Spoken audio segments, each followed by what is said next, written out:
What's going on, guys? Welcome back to the channel. My name is Lewis, and on today's video we're going to be reviewing the all-new Motiv Supra GT. Guys, please consider hitting that subscribe button. Our next big major milestone is 50,000 subscribers, and with your help we can for sure get there. If you like this new ball carry t-shirt that I'm wearing in this video, or any of the jerseys in any of my videos, coolwick.com, promo code Napoles10.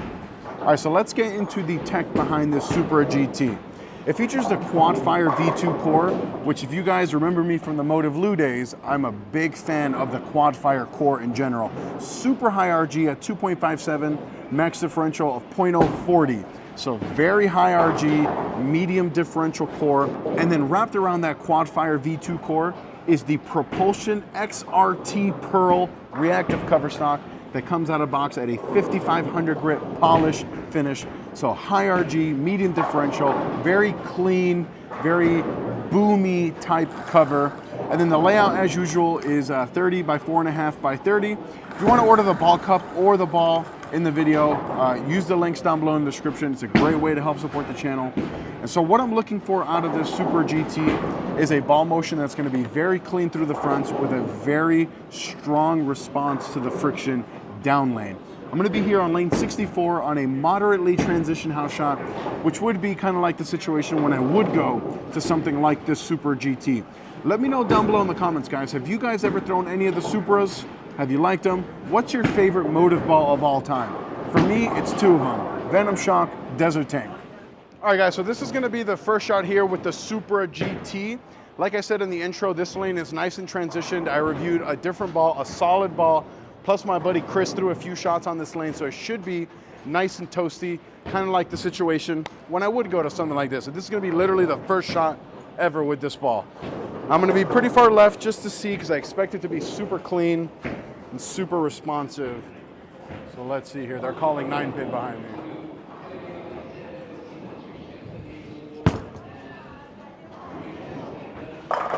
So that was super clean through the fronts, but it never like popped. So maybe it was just because it's the first shot or whatever, but it never like really read. So let's throw another shot. That was weird, huh? It like never shaped. All right, let's try to get it a little bit right and see if it bounces. I mean, it did look good. It just was not what my eyes were expecting. Let's see if we can get a better shot here.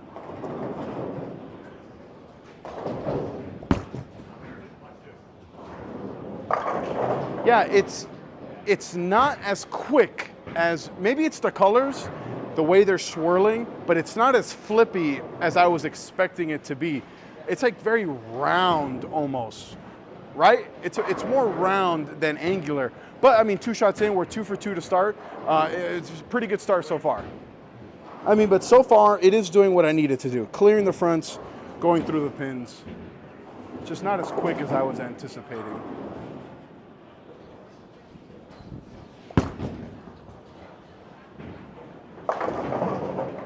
Oh, I thought I was going to take out the 4-pin. That one's starting to get a little bit quicker. Maybe I just need to get a couple more. I mean, it's literally the 3rd shot I've ever thrown with this ball. So maybe I just need a little bit more oil on the cover, but now it's starting to really come to life now. I'm going to make a small move off that 4-pin, and let's see if it's going to strike now.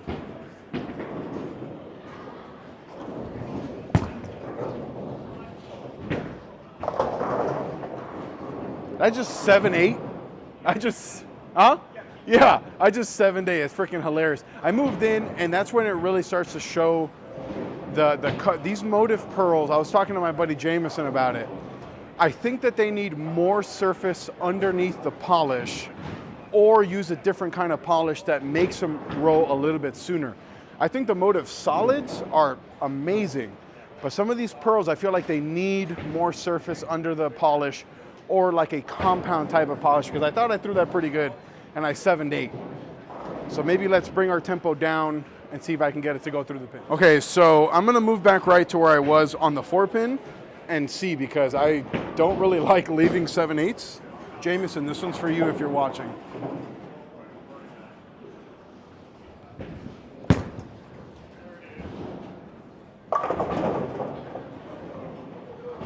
And I just 4-9'd. I tried to keep it in and it hooked a ton. Jameson, I'm sorry. Let's just find a way to throw a strike now. All All right, so the last shot I dedicated to Jameson and I 4-9'd. This one I'm gonna dedicate to Theo Johnson from REX Ball Reviews. Let's see if I can get a shot for a good strike for you here, Theo.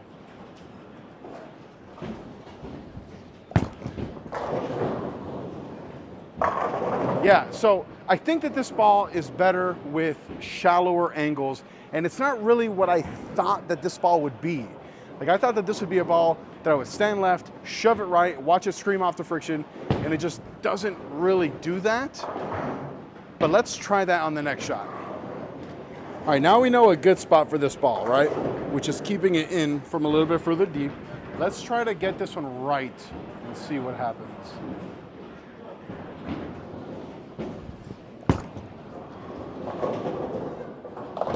Yeah, it just doesn't want to recover when you shove it right.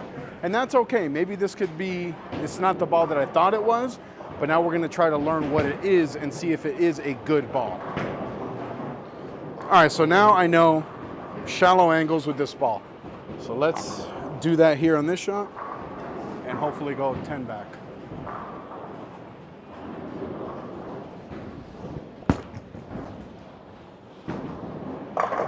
Oh! All right, that 10 pin was disgusting. We gotta do better here.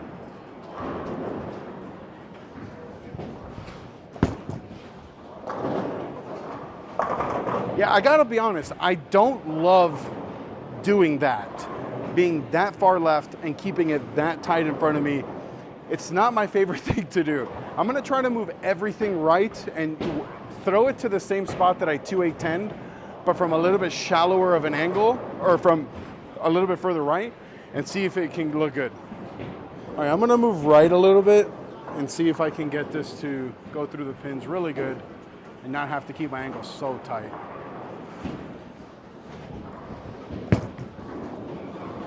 Oh, and then it hooks a ton. So now I have to try to find an in-between spot.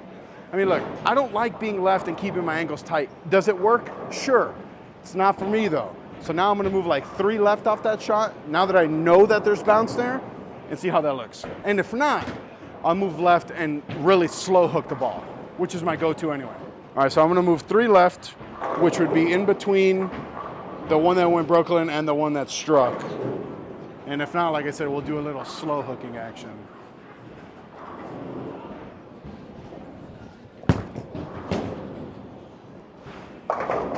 See, that looks okay. I'm okay with that. Let's see if we'll go back to that same spot, see how that looks, but I do want to do a slow hook where I really create motion or attempt to create motion and see what it does. Yeah, that was a much, much better shot. Something that I can really live with here.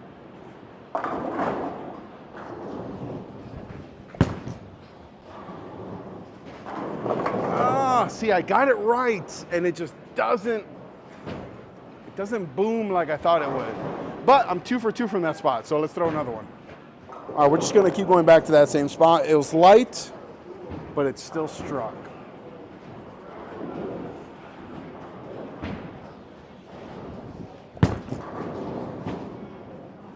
All right, so I'm 3 for 3 from that spot.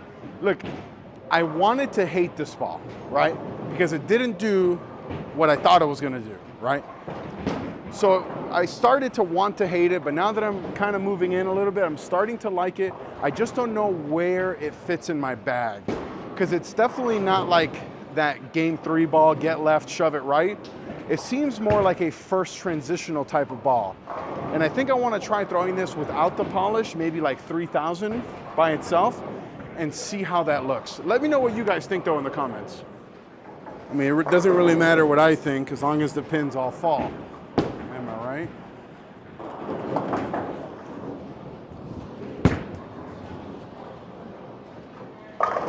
Ooh. Okay, that was a good one. That was a good one. And now we're cooking with hot grease over here. See if we can make this 5 in a row now.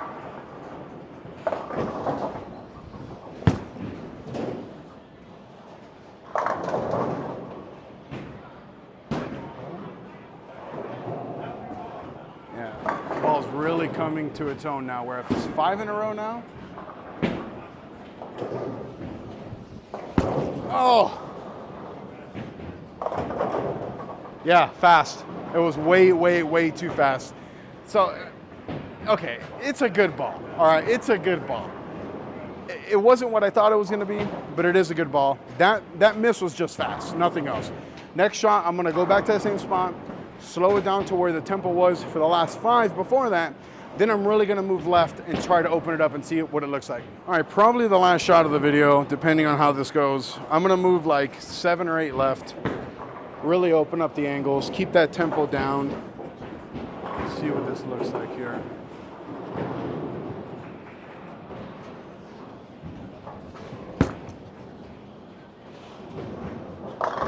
Oh, okay. I think I can strike from there. I thought that was good enough that I think it could strike. Let's throw one more. All right, I think I can strike from there. Let's just make sure our tempo's right and we get the ball going into the friction. Make a good shot here.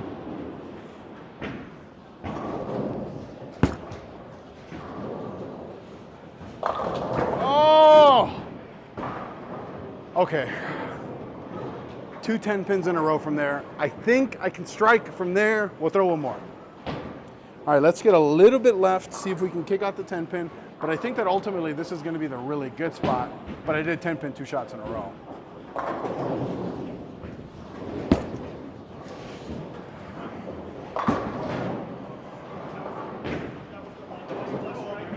I know, but I didn't get the ball right. Chris is like, oh, it's the most flush one, but I'm trying to get the ball right. I know it looks good when I keep it tight.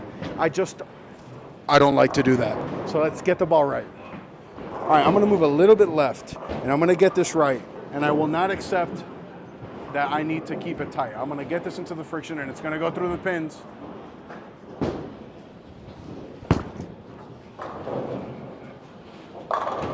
I told you I can make it strike from there. It just took me like 15 attempts. No, guys, in all honesty, like I said, I wanted to hate this ball, but I don't. I think that it's a good ball. I don't love it. I don't hate it. Kind of in the middle, right? It's a good ball when I need to clear the fronts and produce a little bit of shape, not a ton, right? So I think this is going to be a good ball on friction because of that. Guys, we'll see you on the next video.